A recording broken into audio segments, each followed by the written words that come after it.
La Reconquista dio muchos héroes de ambos bandos. Tenemos a Abderramán III, Almanzor, el Cid, Guzmán el Bueno y un largo etcétera.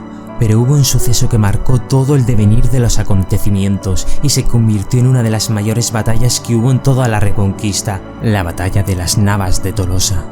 Pero antes, la Reconquista se había detenido desde 1195, debido a la derrota en la batalla de Alarcos, que enfrentó a las tropas de Alfonso VIII de Castilla y las tropas almohades de Abu Yusuf.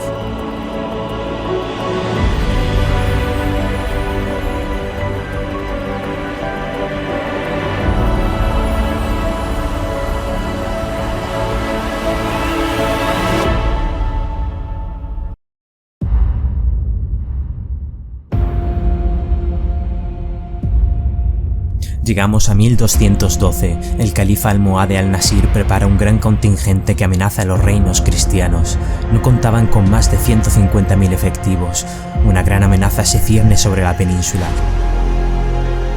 Y Alfonso VIII logra que el Papa Inocencio III declare la Santa Cruzada sobre la península, que se conocerá como la Cruzada del Sur.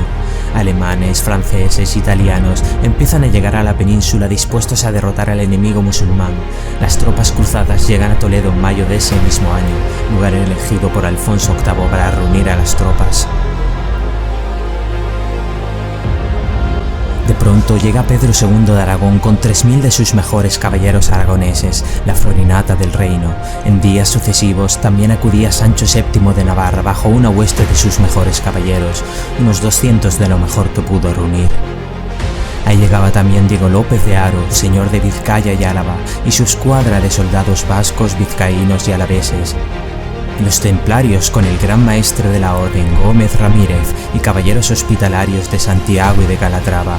Alfonso II de Portugal y Alfonso IX de León no pudieron acudir, pero crearon una serie de levas y voluntarios para ayudarles, todos unidos para acabar contra la amenaza almohade. En total logró reunir unos 60-80.000 efectivos, cifra que se reducirá drásticamente. Surgieron varias desavenencias entre los cruzados y Alfonso VIII por dejar vivir en paz a los musulmanes y judíos, culminando con el asalto a la judería toledana. Esto y varias decisiones de Alfonso VIII en algunos castillos conquistados, dejando libres a los defensores, llevó a que las tropas cruzadas abandonaran en masa la empresa. Tan solo se quedaron 150 cruzados. Los peninsulares se quedaban solos ante la horda almohade, y Alfonso VIII volvía a recordar lo ocurrido en Alarcos.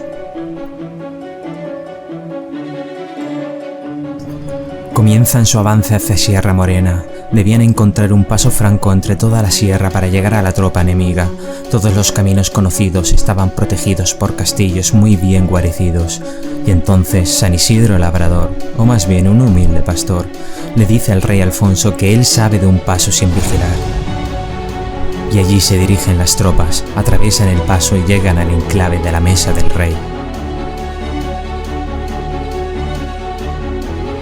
Es la noche del 15 de julio, hay nerviosismo, uno y otro ejército se tantea, se miden las dimensiones.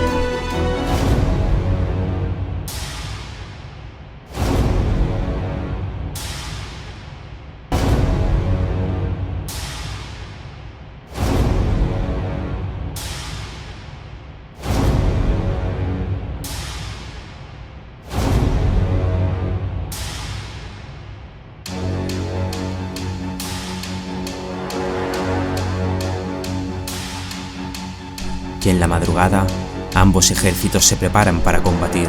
Alfonso VIII manda a la caballería por la primera fila almohade, la de los fanáticos, que intentarán desorganizar la carga de caballería, y lo logran.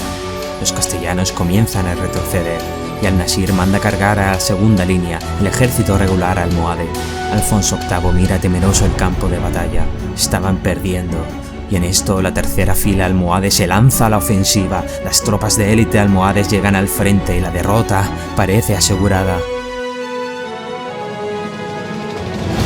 Alfonso VIII toma una última decisión, ese tipo de decisiones que dan un giro a los acontecimientos. Miró a sus amigos Pedro II y Sancho VII, al arzobispo de Narbona que comandaba a los cruzados y al maestre de los templarios. y entonces dio la orden de morir o vencer, mandando todo lo que tenía y los 3 reyes cabalgando al frente de sus tropas, lo que se conoció como la carga de los 3 reyes.